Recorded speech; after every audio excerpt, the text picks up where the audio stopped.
This episode is proudly supported by Powerhouse Parramatta. Powerhouse Parramatta will open in 2025. The new museum will be the largest in New South Wales and is determined to offer the very best in hospitality. Perhaps your business can be part of defining a food and beverage offering which is expected to cater to 2 million visitors a year. This incredible opportunity for operators includes retail food and beverage, in-house residential catering, events and other hospitality ventures, encapsulating the diversity of cuisines and cultures that make Western Sydney so exciting. Interested to learn more? Powerhouse invites food and beverage operators to a briefing on Tuesday, 8th of August. For more information and to register for this exclusive briefing, go to powerhouse.com.au. They're tears of joy because we've had such a wonderful time together, but it's sad to have something that's, you've helped create and you've watched it grow. For that to come to an end is really heartbreaking and sad. This is the Deep in the Weeds podcast. I'm Anthony Huckstep. The last few years have forced businesses to pivot, adapt, and in some instances change forever. Forced into a model that's not ideal, far removed from their original vision.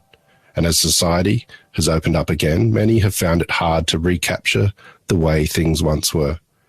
The true fallout of the pandemic is yet to be revealed, but as we move forward, there are more and more established businesses closing.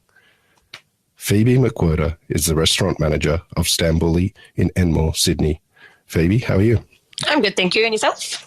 I'm good. It's the last week of one of my favourite Sydney restaurants, Stanbuli, that you've been a part of since practically the beginning. How are you feeling? Oh, I tell you what, it's a bit of a roller coaster. So I'm feeling up and down. It's sad. It's the end of an era, but it's also, it's exciting to be able to celebrate what we did do for the 6.5 years that we were there as well. It's hard to believe, 6.5 years. It's pretty amazing. Take us back to the beginning of Stanbuli when you first started there. What did it feel like to you? It was quite daunting. It was overwhelming to begin with because it was my first proper management role. And the guys kind of just brought me over from Porteño and they were like, we think you could do this. So it was exciting. But it was daunting at the same time. And it was just something so different to what I'd done before, whether with food or even writing my own wine list, for example. Well, tell us a little bit about Stanbuli. It's an incredible interpretation of modern Turkish or Turkish cuisine, but tell us about the restaurant and the offering. Yeah, so, when I first started, we were basing ourselves off a mahane, which a mahane is a style of eatery in Turkey. So lots of small plates, charcoal grill, everything lots of food in front of you and abundance of it. So when I started at Stanbuli, that was really what we were channeling. So lots of little small plates, meze. Ibrahim also cooks over charcoal and wood fire. So we had lots of skewers or fish or meat, all of that jazz getting cooked over charcoal and wood. And it was just, the whole thing was meant to have loud music, drinks flowing and lots of food in front of you, lots of colours. Tell us about putting together a wine list, dealing with that sort of cuisine. Is it something that you had done before? No, not at all. No, this was my first attempt at that. So with the wines, I had a bit of help from some of the business partners as well, but we were getting wines from Portugal, from Turkey, Australia, France. The most exciting thing I think for us was the fact that we had raki as well. So we were doing something that was a bit different. And raki is the national drink of Turkey, so it's a grape-based spirit that's filtered through aniseed. We kind of based the wine list around the food. So everything was kind of designed to have with an abundance of food. Before we talk about the vortex that COVID created, take us on the ride of Stanbuli and its evolution. It got a lot of media and a lot of press and some incredible accolades as well. What was that sort of journey like for you? It was exciting. I mean, it's always a lot of pressure when you have reviewers coming into the restaurant. But it's, we did really well. We had a hat for a good couple of years there as well, which was exciting. That was when I was first managing there. So that was something that I'd never really worked anywhere that prestigious, I guess. But yeah, we went through a lot. We changed. We kept changing as we were going. I think the biggest thing for me with Stanbuli is I felt like I grew with the business. So I was learning a lot as I started in the beginning.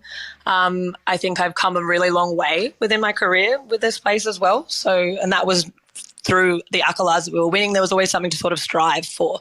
I never felt like we were stagnant at all. It was always trying to be better, and trying to make it just great, not just like a good restaurant. We wanted it to be a great restaurant. And I felt like it was tough at times, absolutely, but I felt like we just kept getting better and better. Tell us a bit about your management style and the service offering there, because as you say, it was actually pitched at a fairly high level, but it was such an inviting sort of space as well.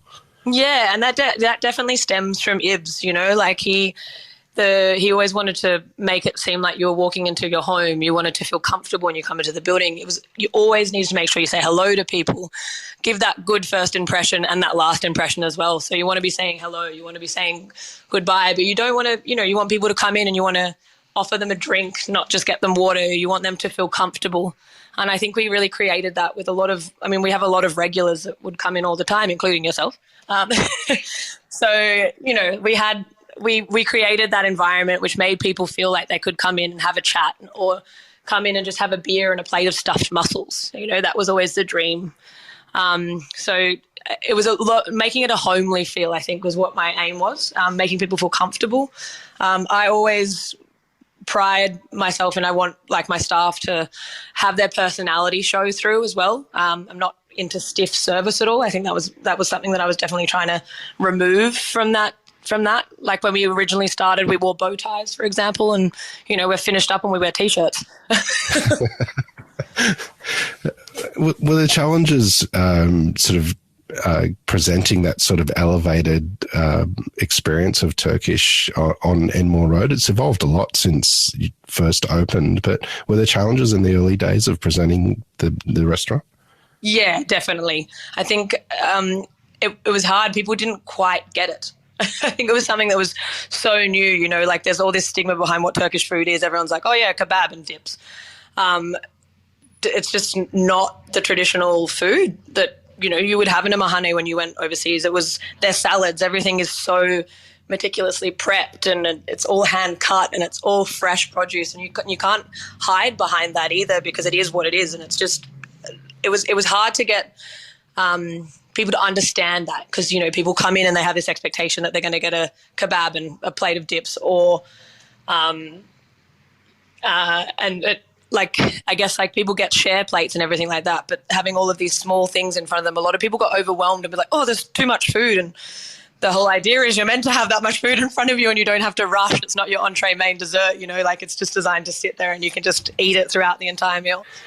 I want to talk more about Stanbuli and sort of the decision to close the restaurant, and it is the final week.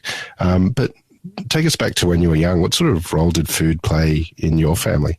My mum was a great cook. She was vegetarian when I was growing up, but she was still a legend, and would cook me a lamb chop if I felt like it, which was great.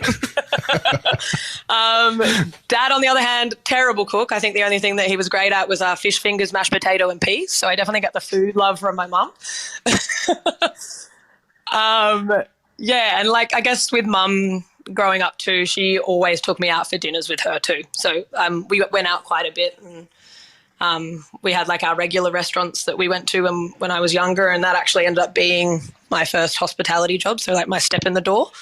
I started at Ripples at Milson's Point, just next to the pool. Yeah, and I was 17 and I got thrown in the coffee cart and learned how to make coffee, and then eventually got pulled out onto the floor and used to work 72-hour weeks, breakfast, lunch and dinner for 7 days straight. Tell us about that decision to work in the hospitality sector, and what sort of lured you in? I think it was honestly because we were regular customers, and the way that we got treated when we came into that place, it was, again, really comforting. You always felt really welcomed, and I got my first job in a fruit shop, which I wasn't enjoying, but the manager of Ripples at the time was like, oh, how are you going? Like, how's finishing up at school going? I was like, yeah, it's okay. I just started a new job. And he was like, how is it? And I was like, I hated it. And he goes, well, why don't you come and work here? He was like, why don't you come work here? And I was like, really? And he was like, yep. And they just threw me straight in the deep end. And I worked really hard. I got along with the chefs in the kitchen too. And I was just like a yes sir, no sir, 3 bags full kind of gal at the time. So I was happy to just like take on all of the challenges. And I don't know, I loved it. Even just, I think for me, the best part about hospo is like having those people who come in who, they might not have had the best day, but they leave at the end genuinely happier than when they came in. And even just the thank you, that's enough for me. Tell us a bit about your career. What have been the real sort of main venues or people that have influenced the trajectory that you've gone on in your career? I honestly think the most I've learned and the best part about hospo has been working with Ibrahim. He's just like he's taught me so much, and I've grown so much working through Stanbuli for the last 6 years. Prior to that, I really enjoyed working at Porteño as well. When it was on Cleveland Street, I worked in Gardell's bar. So becoming a host and kind of, maneuvering the room and figuring out how many people you can fit in there and making sure everyone's comfortable. So I reckon that's been a big influence. I also had a bit of a break from the restaurant scene back in the day and worked at Frankie's Pizza. Yeah, which was like the perfect sort of break that I needed because I was previously working at the Park Hyatt in the dining room, which was a little bit too stiff for me. But I had like a break and I worked for a good year at Frankie's, and it just reminded me how much I love working with food too. Like a year was enough to work in a bar and I loved it and it was fun. It was a whole nother different style of service and you could really just like let yourself shine and have a great time, like a lot of laughing. I'm sure that we had a bit to drink too, but it made me remember why I loved working with food, because I was like, you know what, I'm done with this. I'm done with the bars. I want to get back into working in a nice restaurant. And that's when I kind of searched to look for Porteño, and I reached out to a couple of friends. Do you have any stories of your time at Porteño and the sort of impact that it had on you? At the time we were doing quite a few private functions in the Avita room, which was a room upstairs. And the managers at the time, they thought that I could just do that on my own. And they were really encouraging. I found that they just really encouraged me to be able to manage that room by myself. And they were like, you're learning about the wine. We did lots of wine trainings through Porteño as well, which I really, really enjoyed. It definitely took me in a step in that direction. And I think that's probably where I want to focus most of my energy on after Stanbuli, is learning more about wine. So I think for Porteño, it was such a institution, such a big restaurant with so many people coming in and out. Like I used to go in there for dinner before I worked there, and the whole experience there was just incredible. Like you didn't just go for the food, you went there because everything was so schmick and fancy, and people in their little leather aprons, and it was just nice. Take us back to the moment when the role at Stanbuli was presented to you. What was it like, and what was your reaction, and were you nervous about it? Oh, absolutely. So nervous. I remember just sort of Rachel called me and she was like, I've got a job opportunity for you. They need a new restaurant manager at Stanbuli. Why don't you come in and have a chat with me and Ibrahim and Joe? And I went and sat with them and just got to listen to Ibs and his dream and everything that he wanted. And it was really inspiring. So I was overwhelmed and it was daunting and it was scary because I was like, my gosh, you have such a beautiful vision of what you want to achieve, and I would love to be a part of it. I just hope I can do it. Tell us a bit about Ibrahim. You said that he's probably had the most impact on you with your career. Do you have any stories of that influence that he's had on you? Yeah. I think maybe, look, I took a 6-month break after I first managed Stanbuli, and I went traveling around overseas. And I think when I came back, I think my second stint at Stanbuli, really shaped what my career path is going to be. And I think that was just with communication that we had together again with Ibs. It was exciting to get to work together again, and I wasn't going to take the role again, but there's a little part of me that was like, no, this is my home, this is my family, and I don't want anyone else doing it. I want to be the one to do this, you know? And I was like, and I think I've like matured a lot. I've learned a lot from the first round. And he was just really encouraging and like excited to get to work with me again, and, you know, made me really learn how to communicate correctly and make sure that we had something that was strong and smooth and easy even, you know, like we always kept wanting to make things easier and better. So it was like a lot of brainstorming and a lot of, you know, trial and error. Absolutely. Some things definitely didn't work. Some systems we were like, why did we ever do that? But, you know, we came a long way, and it felt like we were growing together as a team. Like he really is my team member. What have you learned about Turkish cuisine, and can you speak of some of the experiences of Stanbuli and dishes that really epitomise what it means to you? Oh, absolutely. I was actually talking to Ibs about that this afternoon. When I coming to work at Stanbuli, I'd never had any experience with any kind of Middle Eastern food like that at all, let alone how clean and fresh and beautiful all of his produce and stuff is, and the dishes. I think the biggest thing for me that like my influence is I love offal now.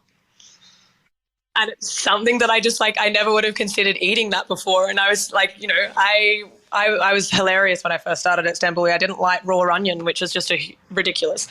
And now I'm like, I think one of my favorite dishes that Ibs has done in the past is the gia, which is pan-fried lamb's liver with raw onion and sumac. I'm like, and it's my favorite thing now. The last month hasn't been easy for you guys with the decision to close the restaurant. Take us back to the time when Ibrahim sort of shared the news. So what sort of impact did it have on you? It was heartbreaking. I cried. Yeah, I cried a lot. It was more like, you know, they're tears of like joy because we've had such a wonderful time together, but it's sad to have something that's, you know, you've helped create and you've watched it grow. For that to come to an end is really heartbreaking and sad. But we had a big huddle, and we started thinking about all the fun times that we've had and some of the harder times that we've had, of course, as well. But, I think it's been exhausting the last couple of years. It's been hard. It's even staffing wise now, I haven't been able to hire anyone.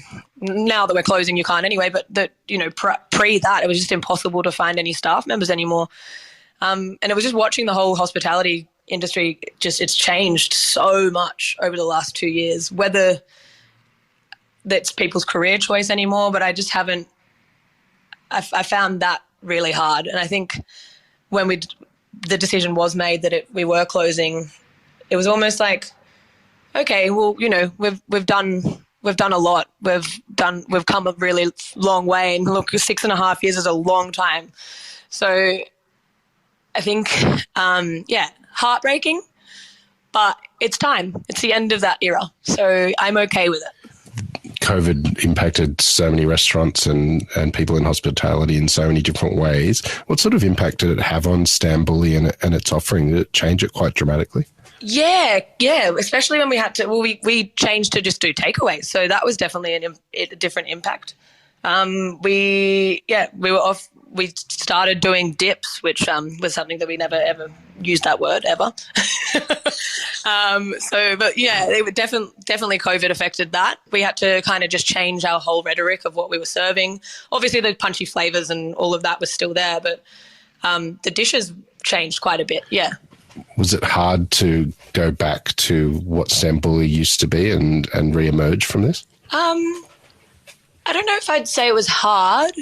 I'd say there were challenges, absolutely. But I think we kind of still are who we are, and I think we had enough of a following for people to be ready to know what was coming back. We've had staples on the menu that haven't changed, like the smoky eggplant that people come in for, or the stuffed mussels, for example. People come in for those dishes. That's what they're after. What's this period of time been like for you with guests coming back in to get a final taste of Stanbuli before it does go? What's the energy like with the staff and these guests? Oh, it's incredible. It's actually so beautiful. The energy's been so high. All these familiar faces coming in, and there's so much love from the community as well, like all of these regular faces, or even new people coming in and they're like, I'm so sorry I haven't been in before, and they're like, but at least you got to come in for this last time. And I'm like, no, it's nice, but the energy is super high. Everyone's like excited to eat the food. Everyone's like, yeah, we just, give it all to us. We're going to have drinks. We're going to do that. It's kind of, it's what you wish it was all the time. What will you miss about Stanbuli? Everything. No. I'm gonna miss all the guests, especially like those regular people who come in all of the time. I'm gonna miss working closely with Ibs the most. As I said, I feel like we've just grown a lot in the last couple of years. I'm just gonna miss the comfort. It really became my family, so I think that's the saddest thing. How do you think you're going to feel when the doors do close? Pretty sad, but I think it'll be one hell of a farewell. You mentioned your experience with Stanbuli and working with Ibs has helped you solidify what you want from your future, and that's in hospitality. Tell us about that. How do you see your career going from here after the foundation that it's given you? I hope that I can get out there and learn a lot more, I think the best part about hospitality and the thing I love about it the most is it's always changing. There's always new things to learn. You don't really get stagnant in it. And I am excited to have a bit more opportunity to get out there and really just do things that I haven't done before, or learn about things that I'm unaware of, different cuisines even. Definitely, as I said, I want to learn more about wine as well. So I think that could be something that's a bit interesting. Do some studies. But I do want to, I'm all around hospo. Like, I love it so much. As you mentioned at the top of the show, it is the last week and you have 4 shifts left. We do.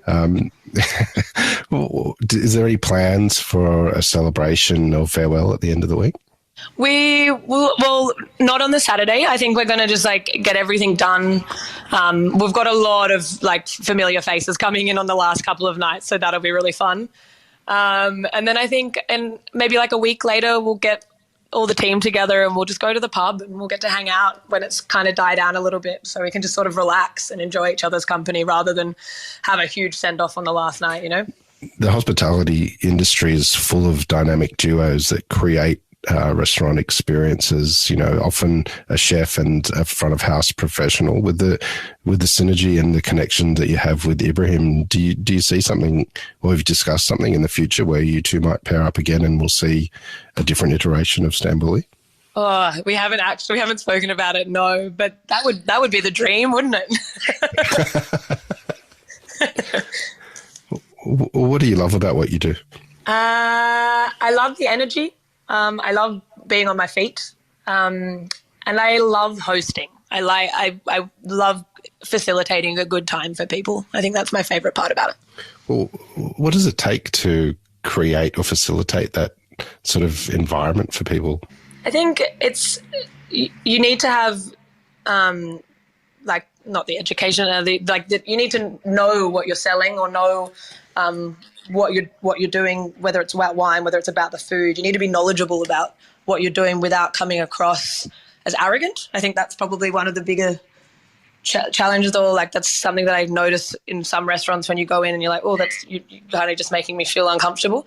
It's all about making people feel comfortable, making them feel like they're making the decisions, but you're helping them have that good time at the same time. Well, I know you've got a huge week ahead and an interesting future that you're not quite sure about yet, but it's been an absolute pleasure to have you on Deep in the Weeds today to hear a bit of your story. Good luck over the next week and look forward to seeing what you do next. Thank you so much. This is the Deep in the Weeds podcast.